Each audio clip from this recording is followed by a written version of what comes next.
Well, obviously we got off to a good start tonight.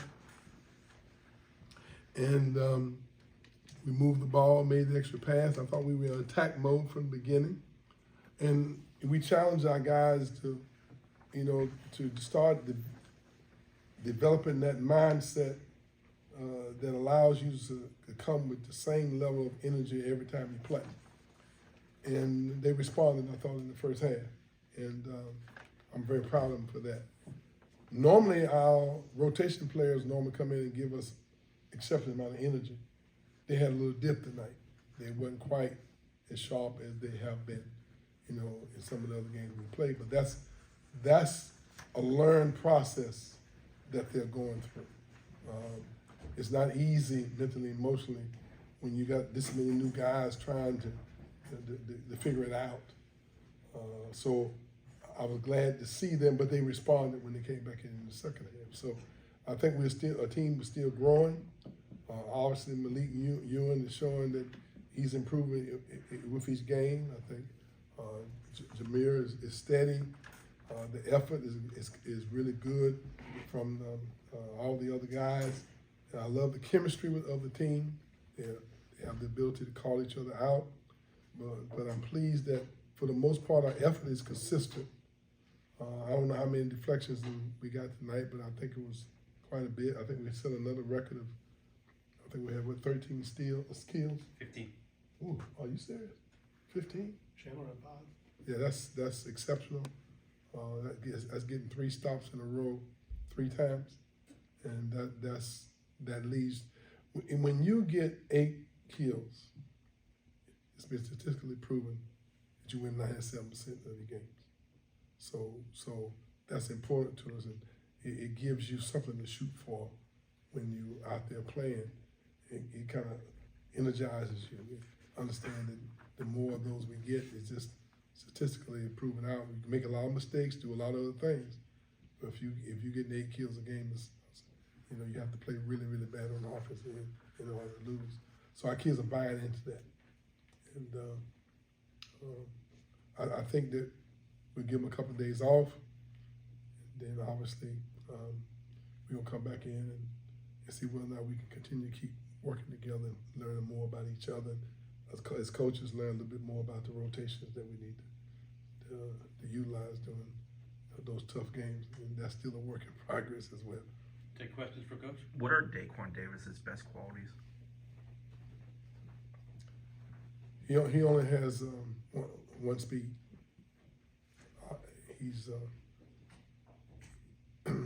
He only has one gear.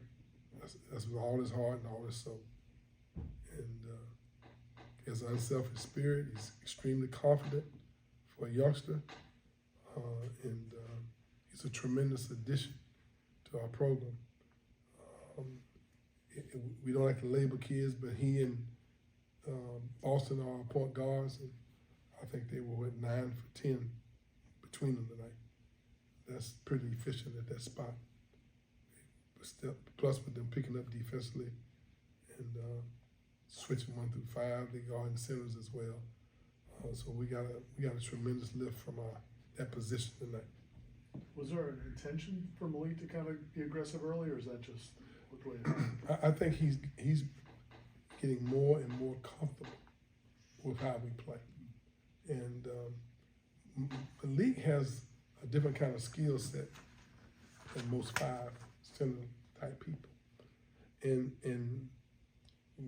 he's learning how to be his best version of himself in our system, and we're still trying to get him integrated into what we need him to do for us to feel like we're successful. And we're moving in the right direction. We're not quite there yet. We need him to set more screens. We need him to be a little bit more of a low post presence in transition. But most of the time, believe it or not, in his way he played in his community college, the point guard took the ball out and gave it to him. He initiated the offense. So it's a big change from what he has been doing. But I think, he's making progress moving in the direction of what we need for him to be doing.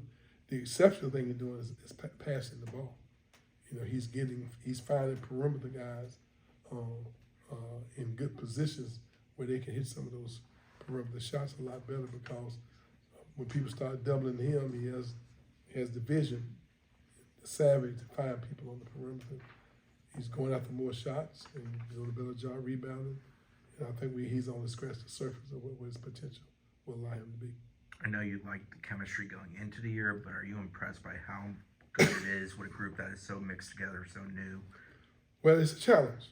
And every time I talk to a coach, they're complaining about distractions that seep into their program from one way or another. I mean, it's just, and this team, as of now, seem to be blocking out all of the outside noise, and they seem to be coming together as a unit. And they, like brothers, you know, sometimes if you got a brother and y'all growing up, and he can say something to you that other people can't say, and you not be offended. That's the direction it seems like we're moving in. Because when someone makes a mistake or doesn't quite cover his assignment, the players are calling it out, and they're discussing it and moving on, which is a very good thing. Coach, the last two games, Chandler has 9 assists, 0 turnovers. Shoot. He had the 5 steals tonight. He seems to be communicating a lot more on the court. Is he kind of embracing that, like, just doing all the little things right role? Well, there's no doubt that he's the most experienced player in our system. Some other guys been playing as long as him, but in relation to our system, he knows it backward and forward, offensively and defensively. And his responsibility is to talk and communicate. Now, we're not there yet. We still sometimes play in silence. In the way we switch, we have to be vocal.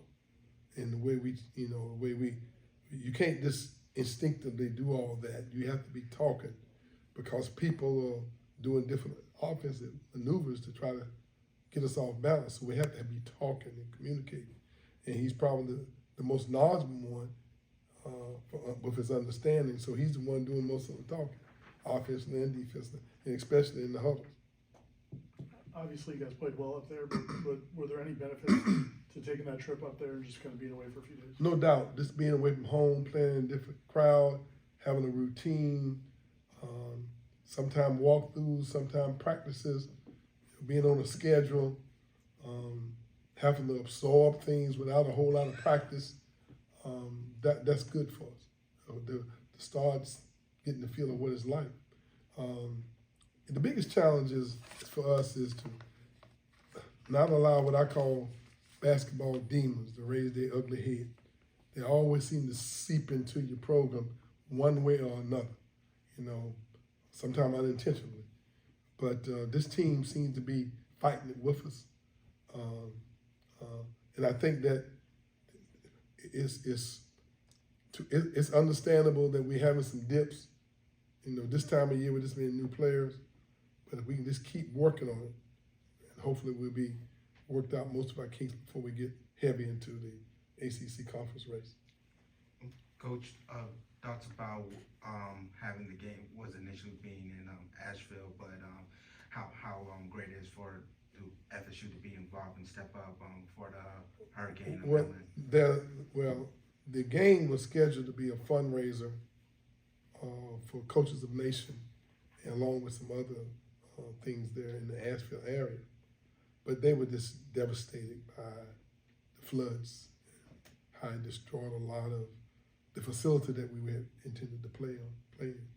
It just wasn't feasible that we could go out and play. So the athletic department ought to be commended for cooperating with us during this time of year. Everybody's getting ready for Thanksgiving. And we were able to schedule the game here, and some of the proceeds will go, you know, to them to help them fight that dreaded disaster that they were hit with. And so it feels good that we're able to go contribute to some people who are having some bad times and be a part of making a difference in some people's lives. So I'm pleased to be a part of something like that.